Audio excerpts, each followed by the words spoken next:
Yeah. Yeah. So, Slade, I've got a little video of Biden ascending the stairs. Those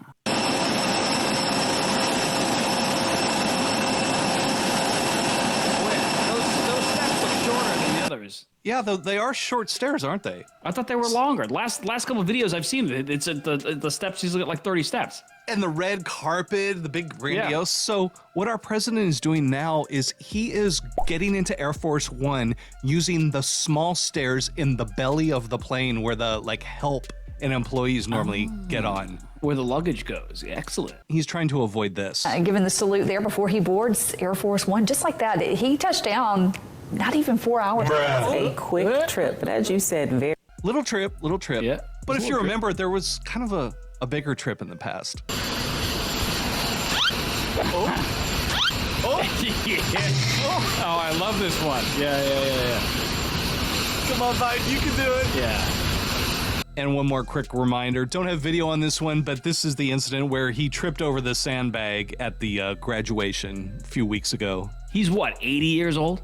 80. Yeah. Mick Jagger recently turned 80 and he was in a suit with running shoes on. You know people are getting older when they're in a suit with New Balance running shoes. Crazy, like chunky running shoes. And it's funny you say that. That's coming up. Biden is now taken to wearing sneakers with no socks. Yeah. He's actually in the past have said that he always wears dress shoes because anything less isn't presidential. He's suddenly changed his mind on that.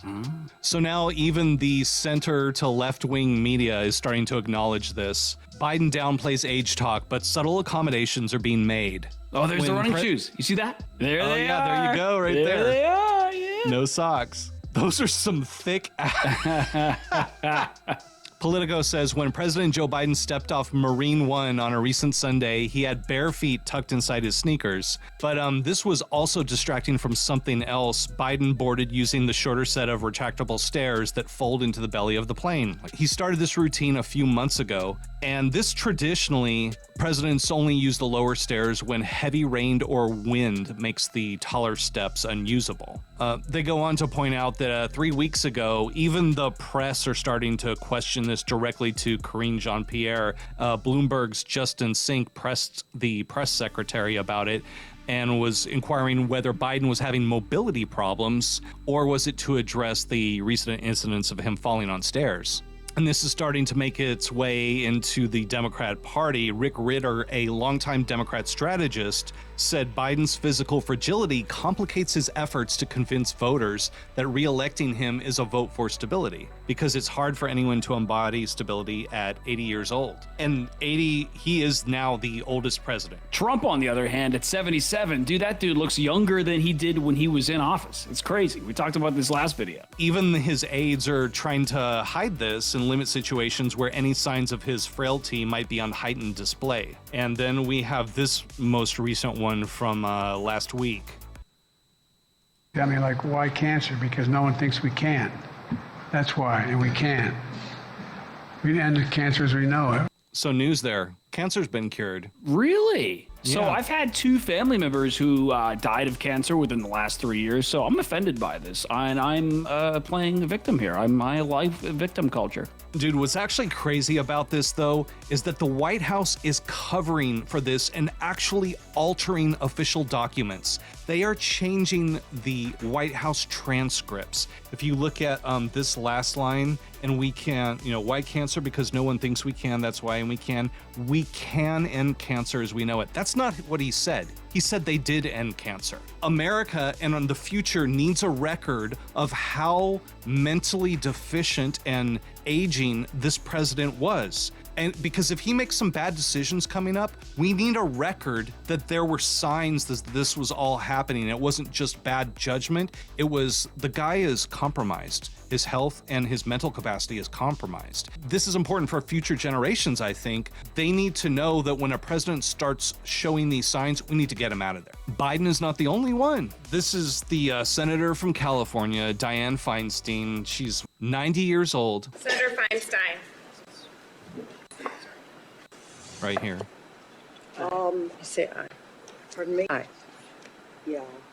To say. I would like to support a yes vote on this. It provides 820. Actually, so let me set this up. Everybody was just going I, nay. She was just supposed to go I. 23 billion. That's an increase of 26 billion for the Department of Defense. And it funds priorities submitted. Yeah, just say aye. Okay. So he whispered, just say I, and then you heard another person said, just say I. She doesn't even know that she's supposed to do that. And they're also telling her which way to vote, which is illegal. We're certainly not here to make fun of old people, but like this begs the question, why do these tenured politicians want to hang on to their power so bad? Biden's 80, Feinstein's 92. We're going to hear from Mitch McConnell in a little while. It just, it raises an important question. And it has nothing to do with saying anything bad about the elderly. But when you reach a certain age, your mental capacity is not there, and you shouldn't be in an important decision that is setting the course for the country. And by the way, this continues. Let's play a little bit more. Just aye. Thank you.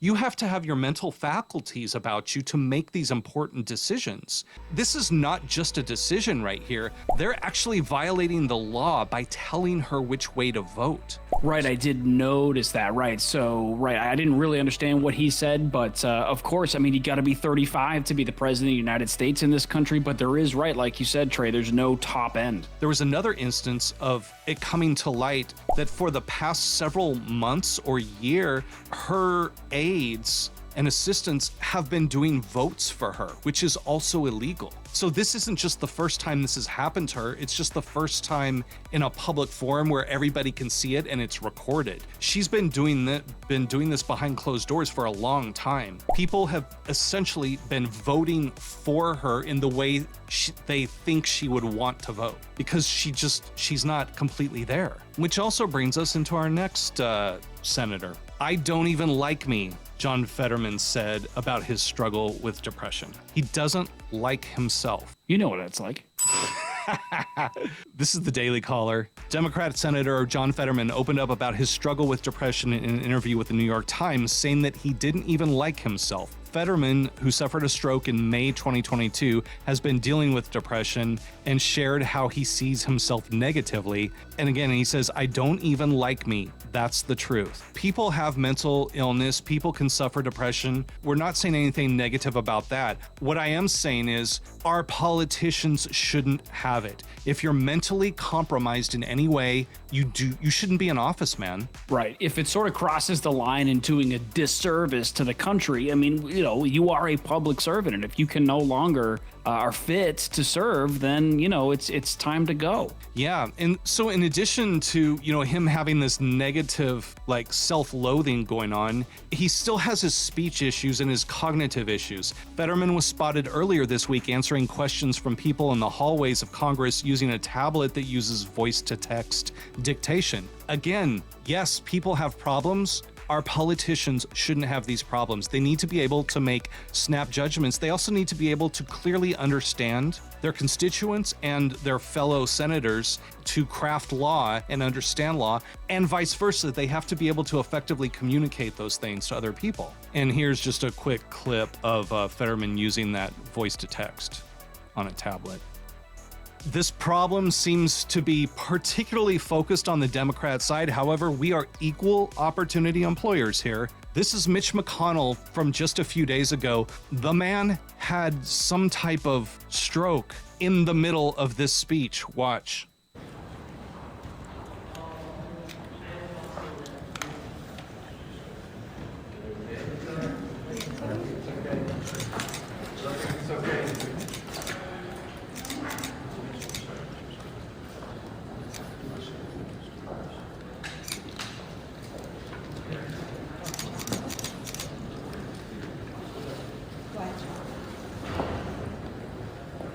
So he still really doesn't know what's going on, and this guy has to step in and take over for him. Coming up on the 1 year.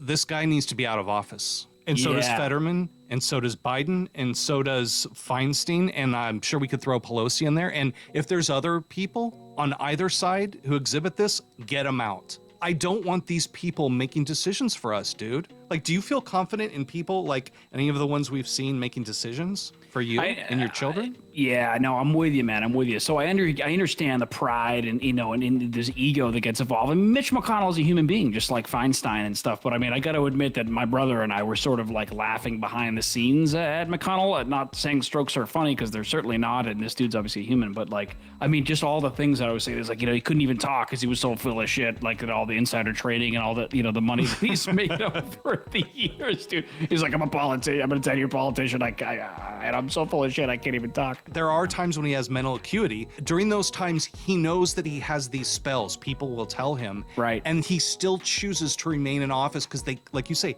they can't let go of that power, man. So he's scheduled, he's supposed to be in office till 2026, bro. He should have been time, dude. The White House said he was dizzy. He was a little dizzy. No, you can't talk. That's not dizzy. What age do you think should be the cutoff on the top end? I think you should have to pass some sort of cognitive test or something. Like, I don't know if it's appropriate to have sort of, an age, because again, age is subjective. I see 90-year-olds super sharp, and I've seen, 77-year-olds not. That's okay. That's a great answer. That should be the test. There should be a cognitive test. Maybe you have to take some answer a basic history test again, and then maybe like a reflex test or some kind of like manual dexterity test, something that just, so if like a light flashes in front of you, you acknowledge the light just went by, Yeah. Because I'm not even sure some of them notice that. Like, dude, like that one with Dianne Feinstein, everyone's going, I. How does she not know she's just supposed to say I? Yeah, she's going into the line items on the budget. Republicans are not standing up for Mitch McConnell. They think he should go too. Now, I have my disagreements with Nikki Haley here. In like her presidential run, she has no chance, and I do not like her. She's a war hawk, but I totally agree with what she says here.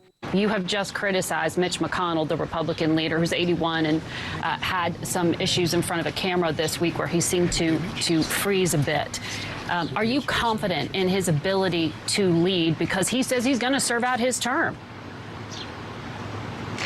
I think Mitch McConnell did an amazing job when it comes to our judiciary. When we look at the judges, when we look at the Supreme Court, he's been a great leader. But I do think that this is one, we've got to stop electing people because they look good in a picture or they hold a baby well. We've got to stop electing people because we like them and they've been there a long time. That's actually the problem. You need to have term limits because we need new ideas, new solutions. We've got to have a new generation. I hit Republicans and Democrats. We are $32 trillion in debt. We're having to borrow money just to make our interest payments. I would love to say Biden did that to us, but Republicans did that to us too. Republicans in the 24 budget asked for $7.4 billion in earmarks. Democrats asked for $2.8 billion. Who are the big spenders there? What I am saying about Mitch McConnell, Dianne Feinstein, Joe Biden, Nancy Pelosi, all of them, know when to walk away. Know when to walk away. We have huge issues that need new solutions. We need new generational leaders. We appreciate your service. We appreciate what you've done, but this is why we will fight for term limits. We've got to get it done in America. A little bipartisanship, all right, not bad. Republicans ask for spending, Democrats ask for spending. We're all the establishment. We're all against the lay people. I mean, that's not what I said. So Lauren Boebert had a interesting take on this too. Mitch McConnell's freeze up yesterday gets a mobile notification sent out by CNN about his health, but CNN didn't send out anything all the times Biden is tripped and flubbed over sentences and paused. Those are supposed to be for emergencies. Where's the one about Biden tripping down the stairs the first time or the second time or over the sandbag? Or, oh, dude, I totally forgot. We left out the part about him falling off the bike and the video on that. CNN, right, wants their their viewers biased affirmed. I don't see that. Biases? Biases affirmed, yes, of course.